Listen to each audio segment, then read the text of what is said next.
आणि आताची एक सगळ्यात महत्त्वाची आणि मोठी ब्रेकिंग न्यूज आपण पाहूयात। दिल्ली बॉर्डरवर शेतकरी एकवटलेले आहेत। पंजाब हरियाणामधील शेतकरी आता अधिकच आक्रमक झाल्याचं पाहायला मिळत आहे। भारत अमेरिका व्यापार कराराला शेतकऱ्यांचा विरोध आहे। तर या निमित्तानं आता हे शेतकरी एकवटलेले आहेत। महत्त्वाची आणि मोठी ब्रेकिंग न्यूज आपण पाहतोय।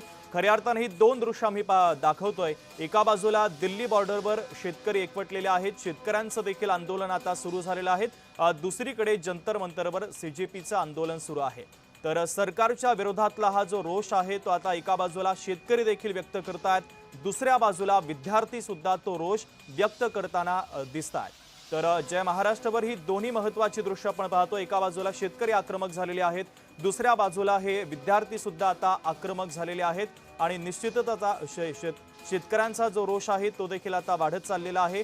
दिल्ली बॉर्डरवर शेतकरी एकवटल्याचं दृश्य आपल्याला पाहायला मिळतंय आणि त्या ठिकाणी पोलिसांचा देखील तगडा बंदोबस्त तैनात ठेवण्यात आलेला आहे। प्रामुख्याने ही दोन्ही दृश्य आम्ही तुम्हाला दाखवतोय।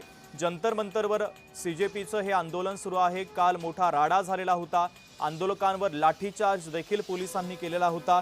150 पेक्षा जास्त आंदोलक या लाठीचार्जमध्ये जखमी झाले असा दावा अभिजित दिपके यांनी माध्यमांशी बोलताना केलाय।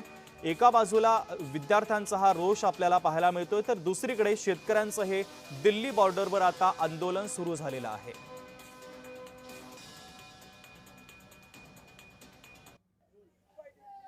सध्या मी आलो आहे दिल्लीतील जंतर मंतर या ठिकाणी। खरं तर संपूर्ण लक्ष राज्याचं असेल, दिल्ली राजधानीचं असेल किंवा मग संपूर्ण देशात असेल, हे आता लक्ष वेधून घेतलेलं आहे। अभिजित दिपके, कॉक्रोच जनता पार्टी आणि सोनम वांगचुक। सध्या मी जे